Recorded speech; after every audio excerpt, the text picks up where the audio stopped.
రోగి పోతేనే వైద్యుడికి వైద్యం వంట పడుతుంది. అంగీ చిరిగితేనే టైలర్ కి అంచు తెలుస్తుంది. టైలరింగ్ నేర్చుకునే స్టార్టింగ్ లో నేనేదైనా మిస్టేక్స్ కుట్టినప్పుడు ఆ కుట్టు మళ్ళీ విప్పి కుట్టడానికి ఎవరైనా చూస్తే నామోషిగా ఫీల్ అయ్యి అలాగే కుట్టేసేదాన్ని. అలా కుట్టడం వల్ల బ్లౌజ్ పర్ఫెక్ట్ గా వచ్చేది కాదు. ఆ తర్వాత అనుకున్నాను, ఎవరు ఏమనుకుంటే నాకేంటి, నేను బ్లౌజ్ పర్ఫెక్ట్ గా కుట్టడమే కదా నాకు కావాల్సింది అని ఆలోచించుకున్నాను. అప్పటి నుంచి నేను ఏదైనా స్టిచ్చింగ్ లో మిస్టేక్ చేస్తే ఆ కుట్టు మళ్ళీ విప్పి ఒకటి కాదు 10 సార్లైనా సరే విప్పి పర్ఫెక్ట్ గా కుట్టడం నేర్చుకున్నాను.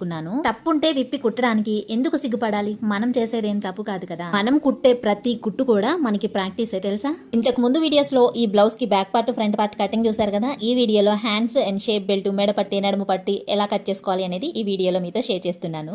ఆది బ్లౌజ్ లో నుంచి హ్యాండ్స్ ని విధంగా మార్క్ చేసుకున్న తర్వాత మనము బ్యాక్ పార్ట్ లో ఎంతైతే ఖర్చు తీసుకుంటామో హ్యాండ్స్ కూడా అంతే ఖర్చుని మార్క్ చేసుకోవాలి. ఇక్కడ హ్యాండ్స్ కి క్లాత్ అతుకు పడుతుంది, స్టిచ్చింగ్ లో అది అతుకు వేయాలి. ఇలా మనము పెట్టుకున్న మార్కింగ్స్ దగ్గర చిన్న చిన్న టక్స్ పెట్టేసుకున్నాము అంటే స్టిచ్ చేసేటప్పుడు మనకి ఈజీగా అర్థమైపోతుంది. ఇప్పుడు మిగిలిన క్లాత్ లో బ్లౌజ్ స్టిచ్ చేయడానికి మనకి కావాల్సిన బెల్ట్స్ అన్ని కట్ చేసుకుందాము. బెల్ట్ కోసం క్లాత్ ని 4 ఫోల్డింగ్స్ వేసుకుని బ్లౌజ్ పైన ఇలా షేప్ బెల్ట్ పైన మార్కింగ్ చేసేసుకుని ఇలా ఈ మార్కింగ్స్ క్లాత్ పైన పడేలాగా ట్యాప్ చేసేసుకోండి. ఈ మార్కింగ్స్ కి ఇంకా మనము ఖర్చులు అనేవి యాడ్ చేసుకోవాలి. మీకు అర్థం అవడం కోసం ఈ మెథడ్లో చూపిస్తున్నాను. సైడ్ జాయింట్స్ వైపు ఖర్చుల వరకు మార్కింగ్ చేసేసుకోండి.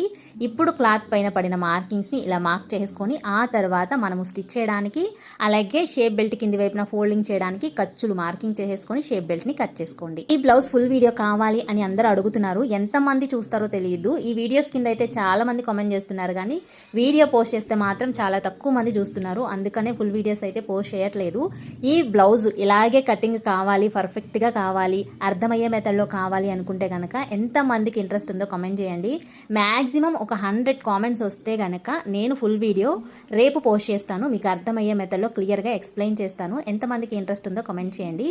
ఇవి వచ్చేసి హ్యాండ్స్కి అతుకులు పడతాయి కదా, దానికోసం back part, front part, hands, shape belt, నడుము బెల్ట్, అలాగే మెడపట్టి, హ్యాండ్స్కి వేయడానికి అతుకులు, హుక్స్ల పట్టి, ఇవన్నీ కట్ చేసుకొని బ్లౌజ్ని ఇలా ఫోల్డ్ చేసుకున్నాను. వీడియో నచ్చితే లైక్ చేయండి.